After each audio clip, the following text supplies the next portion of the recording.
Hi everyone. Now, you know something interesting? I have made French macaron so many times here on Oh Yum, but you know what I've never made? Coconut macaroons. Yes, today I'm getting retro with this chewy coconut cookie. My secret is to cook the batter first to guarantee you get a chewy center, and then after I chill the batter, I scoop and bake at my leisure. I know you're gonna love this recipe for coconut macaroons. When I was first taught to make macaroons, I was taught to whip egg whites, make a meringue, fold in the coconut, and then bake your cookies. And I found for some reason, the cookies always came out kind of dry, often crumbly.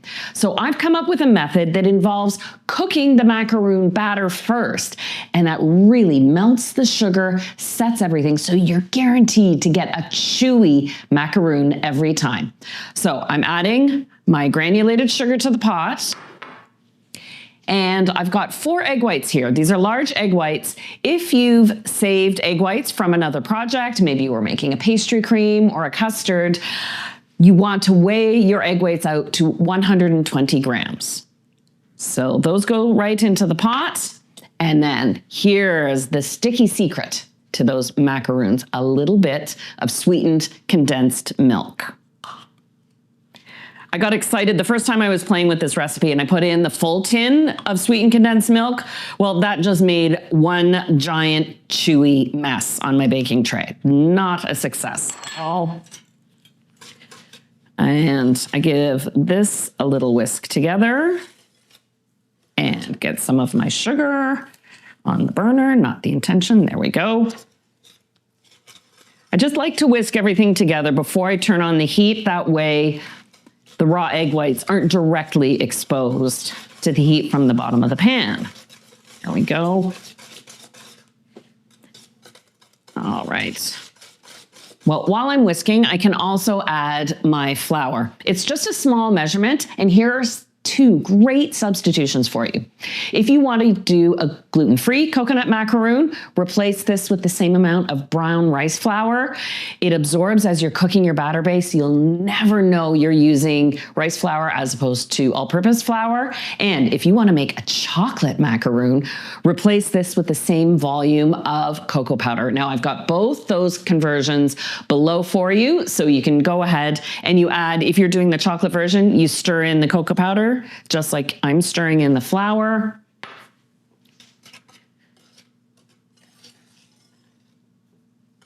I can start putting this on low heat now, just to start melting everything.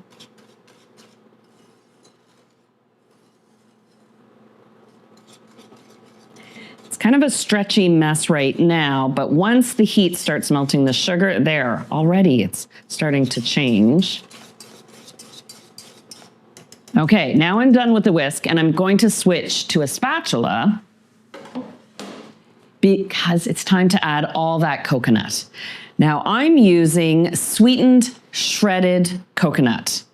You can use sweetened flaked coconut too, which has sort of a wider grain to it. Is that what you call it? Wider shred? Flake. It's a flake. It's flatter. But I like to use sweetened, even though there is so much sugar. I mean, it's a macaroon. It's going to be sweet.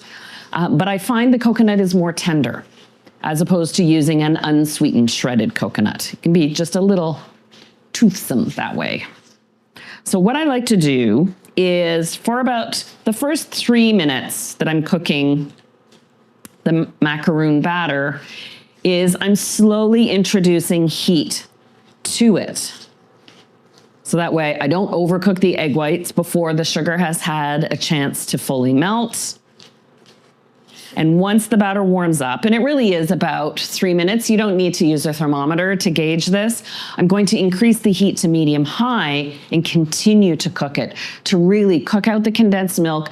And without making a Swiss meringue, it's the principle of making a Swiss meringue, heating egg whites and sugar together to get them to bond and strengthen and essentially create a bit of a syrup in there. But it will tighten up as it cooks.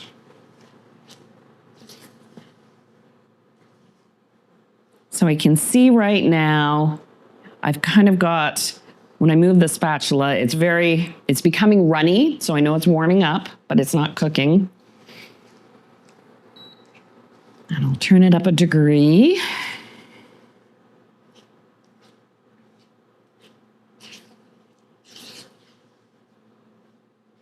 If I were to try and bake this mixture without cooking it first, I would end up with really flat, thin, just unappealing macaroons. A macaroon should have some substance to it, a little bit of height, be a little bit crispy on the outside, and nice and chewy in the center.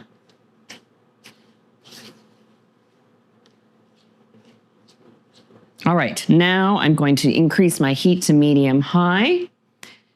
And I'm waiting to see two key visual clues. I'm going to see some bubbles break the surface because it is going to get that hot, but then this batter is going to start to pull and stick at the bottom of the pot. So that's why you want to stir it constantly so you don't cook the sugar at the bottom of the pot. But you're also feeling as you're pulling, and you'll hear a little hiss or sizzle as you pull your spatula, and you know you're getting very, very close.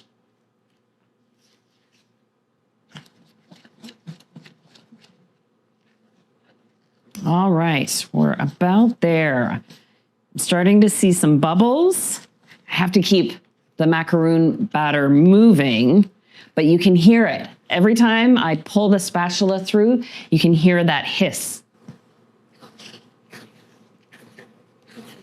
And that's how I know this batter is ready to come off the heat. If you find when you're cooking your macaroon batter, you get browning or sticking at the bottom of the pot, it's just your heat is too high, turn it down 1 degree.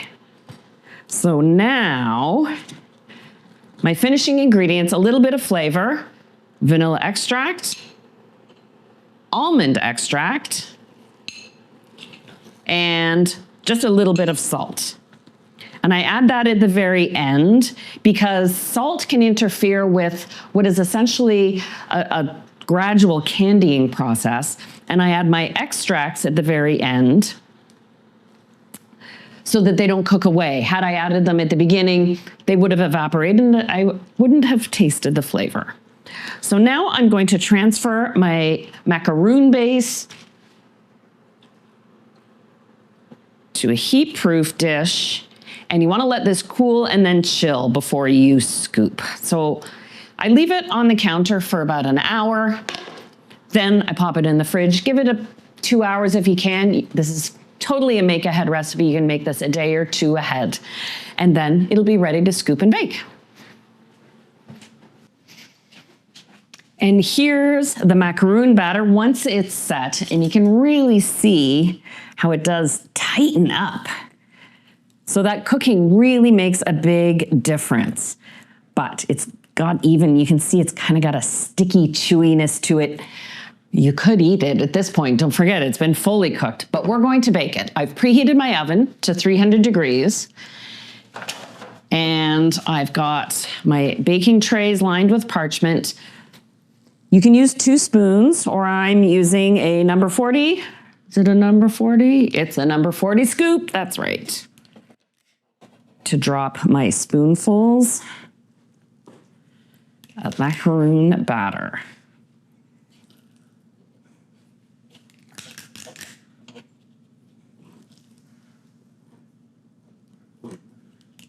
Oh, these are going to be so nice and chewy.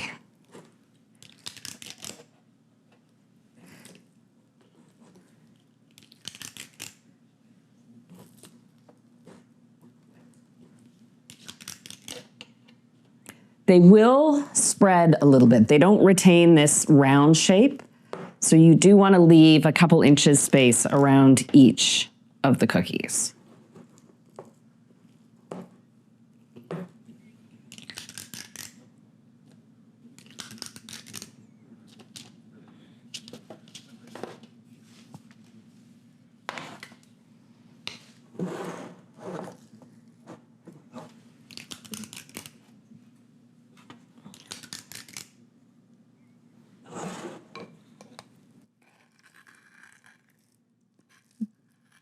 There, perfect 24.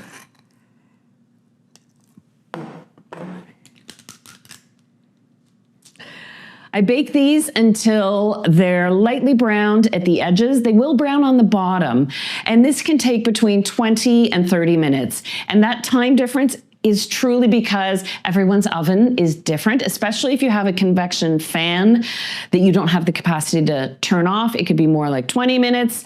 If it's a still oven, it could take closer to 30. It's also, how toasty do you like your macaroons? It's up to you.